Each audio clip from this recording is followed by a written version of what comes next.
The Ballon d'Or is widely regarded as the most prestigious individual award in football. Over the years, there have been several controversial winners, such as Luka Modric in 2018, Lionel Messi in 2023, and Cristiano Ronaldo in 2013. However, none have been as controversial as Pavel Nedved's victory in 2003. Nedved secured the award with a staggering 62-point lead over Thierry Henry, making it the second largest voting margin of the early 2000s, surpassed only by Ronaldinho's win in 2005, who won with a 77-point margin. Given this margin, one would assume that Nedved was the global favorite for the Ballon d'Or, right? No, that was far from the case. You see, Thierry Henry, who placed second in the Ballon d'Or that year, had a truly incredible season. I'm talking about 60 goal contributions in 55 games, an astonishing 1.1 goal contributions per game, a feat even more remarkable before the Ronaldo and Messi era. Henry became the first player in history to record 20 goals and 20 assists in a single league season, a record only matched by Lionel Messi in later years. This brought him the PFA Player of the Year and FWA Footballer of the Year, and not to mention, Henry's momentum in the league would carry on to the 2003-2004 season, scoring goals game after game up until the award ceremony in December. Nedved, on the other hand, scored 14 goals and had 17 assists in 46 games that season.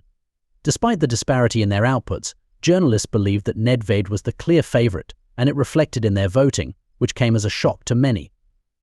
Nedved had never won an individual award in the top leagues before this season and would never finish in the top 5 of the Ballon d'Or rankings again.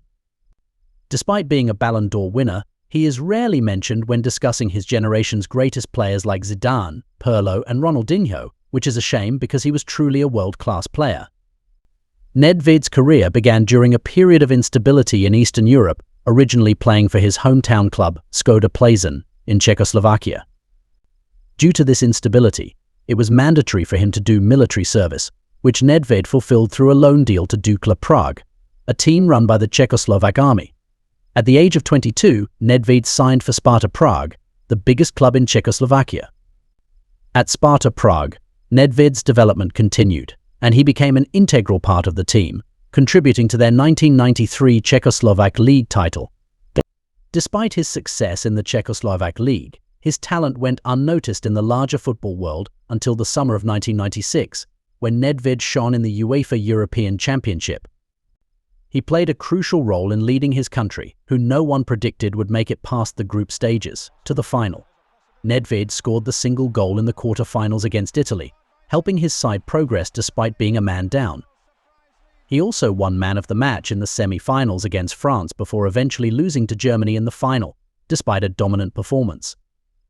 This tournament put Nedved on the footballing map, and it wasn't long before a top European club would snap him up, which is exactly what Lazio did that summer.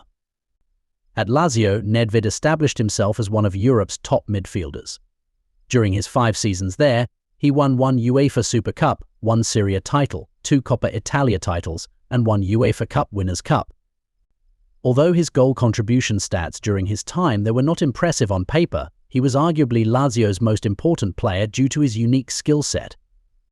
He was ambidextrous, allowing him to play with both feet, and versatile in midfield, able to operate as an attacking midfielder, central midfielder, or even a defensive midfielder. His adaptability allowed him to fit into different tactical systems and contribute in multiple areas of the pitch. Nedved had a superb passing range, delivering accurate short and long passes that made him effective in transitioning the ball from defense to attack. His vision allowed him to pick out teammates in dangerous positions, creating scoring opportunities. He also had elite dribbling skills, able to maneuver past opponents with agility and close control. His dribbling was particularly effective in tight spaces, helping him navigate through crowded midfield areas. Nedved possessed a powerful and accurate shot, known for scoring spectacular long-range goals. His ability to strike from distance made him a constant threat to opposition goalkeepers. Coupled with his exceptional stamina, durability, strength, and work rate, Nedved was a force to be reckoned with.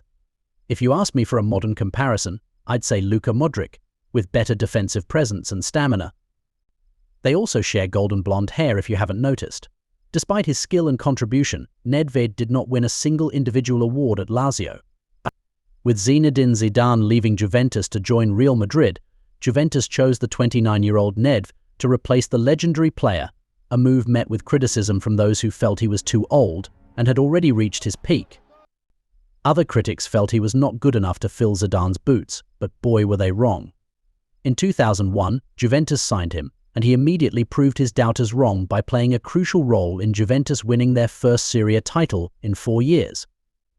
The 2002-2003 season was where Nedved was truly at the peak of his powers, delivering the best playmaking and dribbling display of his career. With 14 goals and 17 assists, which in my opinion is an impressive stat for a midfielder in the most defensive league in the world, he led Juventus to secure back-to-back Serie A titles and the Italian Super Cup, winning the Serie A Player of the Year. But where he really shined was in the Champions League. He put on an absolute masterclass against Xavi and Barcelona in the quarter-finals, then delivered one of the best midfield performances of all time against Real Madrid and Zidane, the man he was signed to replace at Juventus. Unfortunately, he missed the final against AC Milan due to an accumulated yellow card suspension.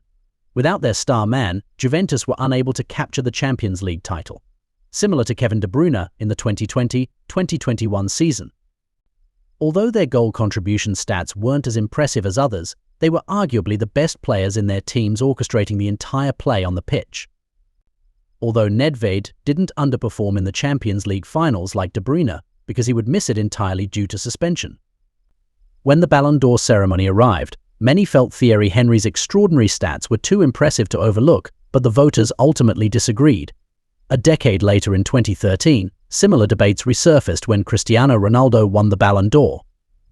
His season drew comparisons to Henry's a decade earlier. Both had incredible stats, but failed to win the league and UCL trophies, with Henry losing the Premier League title to Manchester United and Ronaldo to Barcelona. Both players had to settle for domestic cups, with Henry winning the FA Cup and Ronaldo the Supercopa. Despite these similarities, one lost the award while the other won. But the truth is, there's a significant difference between both, and that Ronaldo's season bears some resemblance to Nedved's season too. You see, the Ballon d'Or is listed as an individual award, but it often favors certain competitions over others, with the Champions League taking precedence when there is no international tournament like the World Cup. While Ronaldo might not have won the UCL that year, he was arguably the best player in the tournament up until his semi-final elimination by Dortmund, similar to how Nedved was the best player in the competition, despite not winning it. Henry, on the other hand, underperformed in the Champions League and failed to get Arsenal past the group stages, which would ultimately cost him the Ballon d'Or. Additionally, Serie A was considered the best league in the world at that time, with Inter, Milan and Juventus at the peak of their powers, similar to how La Liga was considered the best league in the 2010s. Thierry Henry may probably be the greatest player to never win the Ballon d'Or this century, but that does not diminish his legacy in football. Do you agree with FIFA's decision, or do you still feel like Henry absolutely deserved it? Let me know your opinions down below, and don't forget to subscribe. Thank you for watching.